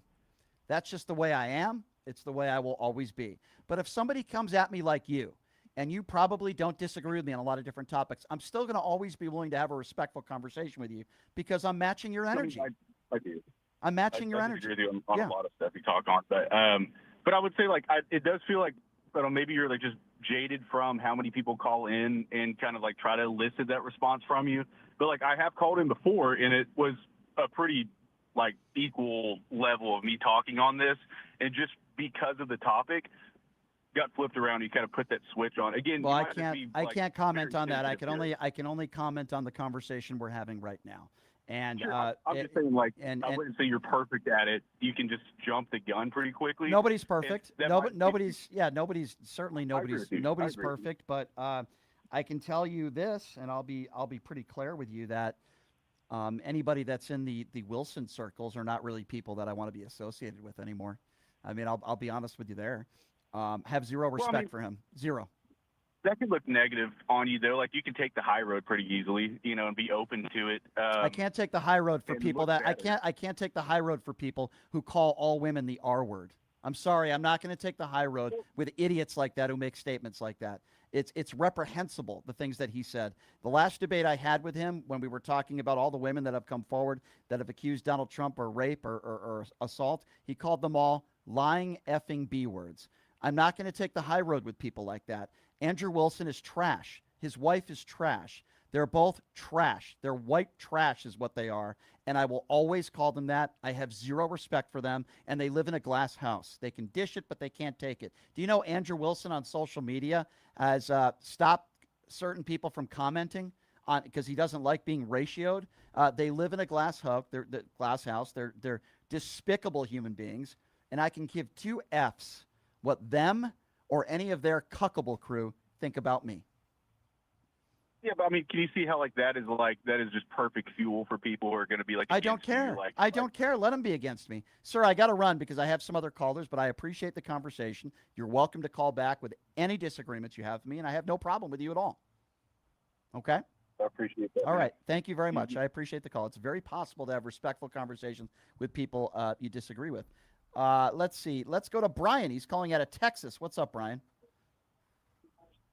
Hello, man. I'm telling you, man, you got me over here rolling, man. This is a everyday occurrence. You have me rolling. Rolling in a good way or a bad way? I mean, there's laughing. I'm just beside myself. You're tickling me, man. I'm just falling down on the floor. My wife in there asking me, "Boy, what are you laughing at?" I'm like, "Man, it's my boy Brian, man. These idiots he doing his thing. Don't worry about me. I'm all right."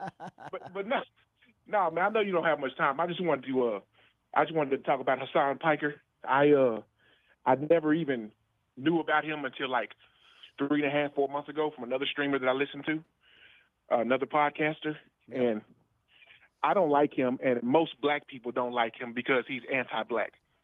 He is like MAGA, except he's on the far left. He's a part of that movement that went against Kamala Harris and the uncommitted movement, all that. The same people that's crying and moaning and whining and griping right now. But these are the same people that told us that Kamala Harris was going to be worse for the U.S. than Donald Trump, the convicted felon, who we already know is terrible for the U.S. So, yes, that's why black people don't mess with Hasan Piker. Yeah, I mean, like I've said, right, Brian, he said some things that I agree with for sure. Policy-wise, I agree with him on a lot, but I think he's also said some extreme things, that I disagree with. I've never brought him up on this show because I think there's far more relevant things to talk about, Brian, and I apologize. Got to cut the conversation short because I'm up against the clock here. I don't think Hasan Piker needs to apologize for singing the Charlie Kirk song. I didn't think it was horrible. I just thought it was a little cringe. It's not something I would do, but I don't think he was mocking the death of Charlie Kirk. I don't think he was doing that. He doesn't strike me as a person that would endorse political violence. I don't think he believes that. And we'll leave it at that. Brian, I look forward to meeting you in Dallas when I'm out there. Brian's going to be one of the people that's purchased tickets out there as we put it up on the 9th. As you see it up there, I'll be debating Alex Stein. Yes, that's right.